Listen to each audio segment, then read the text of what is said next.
Հարգելի գործընկերներ, երկու թեմայով եմ ուզում խոսքս սկսել, հետո սիրով կպատասխանեմ մեր գործընկերների հարցերին։ 34 տարի առաջ այս օրերին սկսվեց Շուշիի հաղթական օպերացիան, որը ըստ էության ոչ միայն պատմական փաստ է,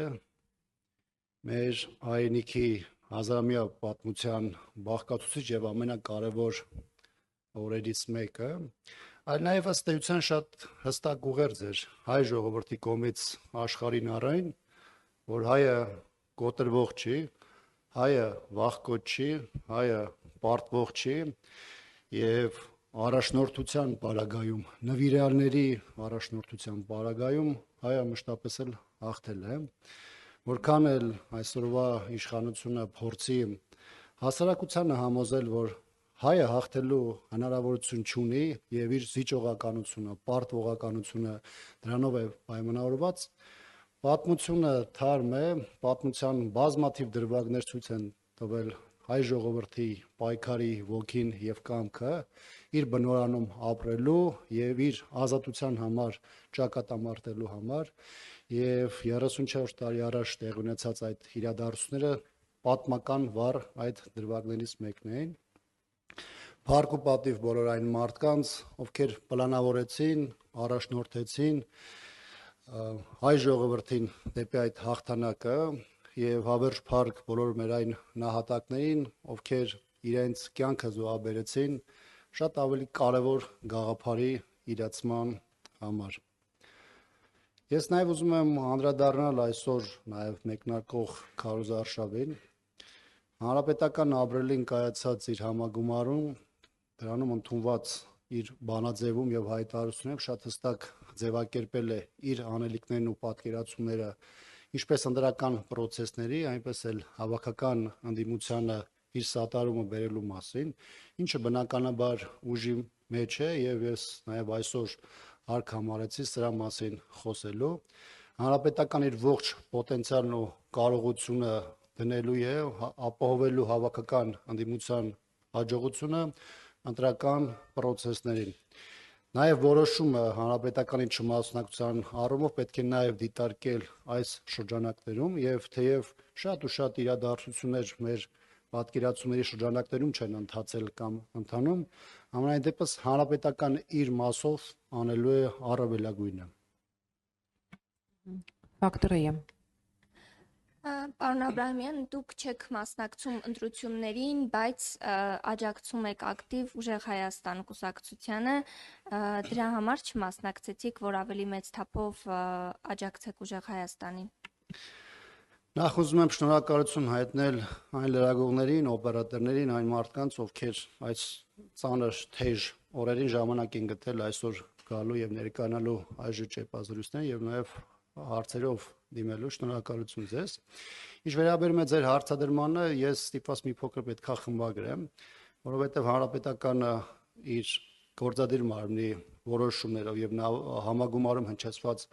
հայտարարություններով նշել է, որ իր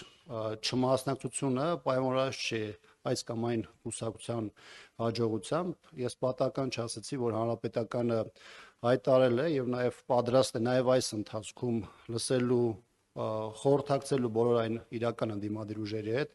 ովքեր ունեն հանրապետական կարիքը ամենատարբեր հարցերում։ Ես ձեզ հավաստիացնում եմ, որ շատ ու շատ հարցերում մենք այսօր աշխատում ենք շատ ընդդիմադիր ուժերի հետ եւ դա միայն Ուժեղ Հայաստանը չէ, ով որտեղ ունի մեր կարիքը, ով որտեղ որ հատվածում, որ մարզում, որ բնակավայրում տեսնում է, որ հանրապետականը կարող է իրեն աջակցել կամ իր խոսքով կամ իր ներկայացությամբ որևէ ձևով նպաստել ընդհանուր հաջողությանը, հանրապետականը այդ ուժերին օգնում է։ Օրինակում եք աջակցում։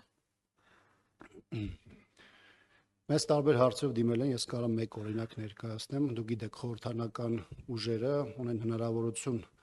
ընտրական հանձնաժողովներում ներկայացվածության մասով եւ ըստ այդմ ընտրական process-ների նկատմամբ վերահսկողություն հաստատելու մասով մենք մեր տարբեր գործընկերների հետ այս թեմայով խոսել ենք, հավաստիացրել ենք բոլորի հետ մեր կապը համագործակցությունը ապահովում ենք, որպեսզի կարողանանք ոչ միայն ողջ Հայաստանի Հանրապետության տարածքում այդ վերահսկողությունը հանձնաժողովի անդամների միջոցով ապահովել, այլ միմյանց փոխլրացնելով եւ փոխհամագործակցություն ապահովելով փորձել ընտրական process-ի այդ կարևոր փուլում կարողանալ այդ ընդհանուր վերահսկողական ֆունկցիան իրականացնել։ Պարզապես, պարոն Աբրամյան, ձեր կուսակցության հայտնի դեմքերի շատ հաճախ տեսնում ենք ուժեղ Հայաստանի բողոքի ակցիաների եւ օրինակ չենք կարող տեսնել այլ կուսակցություններին առնչվող ինչ-որ հավաքների, հա, այսպես ասած ֆավորիտ ընդդիմադիրները, որոնք մասնակցում են խորհրդարանական ընտրություններին, այսինքն կարող ենք ասել, որ հանրապետականը իր ողջ ռեսուրսը ներդրել է ուժեղ Հայաստանին աջակցելու հարցում։ Անկեղծ ասած, ես կարծում եմ, որ ձեր հարցին նաև իմ խոսքի նախաբանում, ընտրություններին վերաբերող հատվածում եւ ձեր երկու հարցադրումներին ես կարծում եմ, որ շատ հստակ ու թափանցիկ ձևով պատասխանը տվել եմ։ Ինչ վերաբերում է տարբեր քաղաքական ուժերի ակցիաներին մասնակցությանը, ապա եթե վերցնենք նույնիսկ վերջին 5 տարին, այս խորհրդարանական նաև համագործակցության ժամանակահատվածը, հանրապետական նկատած կլինեք, որ մասնակցել է շատ ու շատ տարբեր քաղաքական ուժերի ակցիաներին, նույնիսկ այնպիսի ակցիաների, որի ժամանակ նույնիսկ հայտարարություն են հնչել հանրապետականի դեմ, ինչը մի փոքր այս տեսանկյունից տարօրինակ է, բայց որտեղ որ հանրապետական տեսել է, որ իր կարիքը կա, իրեն սպասում է, որտեղ կա ընդհանուր քաղաքական առումով պահանջարկ, հանրապետականը այնտեղ եղել են եւ նաեւ ձեզ խորհուրդ կտամ կենտրոնացումը անեք ոչ թե կոնկրետ առանձին ուժերի հետ հանրապետականի կապը կամ համագործակցություն տեսնելու, այլ հանրապետականի բոլոր հայտարարությունները եւ գործադիր մարմնի եւ նաեւ համագումարյան բանաձևը եւս մեկ անգամ ընթերցելու, որտեղ մենք մեր պատրաստակամությունը հայտնել ենք բոլոր անդիմադիր ուժերին։ Այլ բան է, որ յուրաքանչյուր իր մասով ինքն է որոշում, դրա կարիք ունի, թե չունի, դիմի այս հարցով կամ այս սավալով, թե չդիմի։ Ամեն դեպս հանրապետական իր պատրաստակամությունը հայտնել է եւ կարծում եմ այստեղ այլ ինչ-որ թաքնված բան գոյություն չունի։ Եվ կխնդրեմ ձեր գնահատականը եւ կարծիքը այն մասով, որ Փաշինյանը չի մեկնելու Մոսկվա մայիսի 9-ի շքերթին մասնակցելու համար քարոզարշավի պատճառաբանությամբ, ինչպես նաեւ երեք Ռուսաստանի Դաշնության արտգործնախարարությունը հայտնեց, որ դեսպանը կանչվել է նախարարություն եւ բողոք է հղվել նրան կապված Զելենսկու այստեղի հայտարարությունների հետ։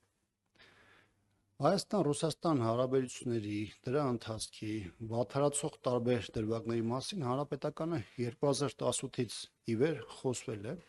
այլ բան է անկալումները եւ հասարակական տեսանկյունից եւ նաեւ Ռուսաստանի տեսանկյունից։ Իհարկե, ես ընդհանրապես այստեղ խնդիր չունեմ Ռուսաստանին հիշեցնելու կամ ցույց տալու իր շահերը, որը կարծում եմ, որ իրենք շատ ավելի լավ գիտեն։ Առավել եւս իրենք 8 տարի հայաստանյան իշխանությունների հետ աշխատում, համագործակցում են, տարբեր ուղերձներ իրար հետ փոխանակում եւ այս տեսանկյունից ես կարծում եմ այդ բոլոր հարցերը նրանց քննարկումների եւ մտահոգությունների տիրույթում են եւ այստեղ առանձնապես ինչ-որ մեկնաբանելու բան չեմ էլ տեսնում։ Այլ հարցեր չկան, շնորհակալություն։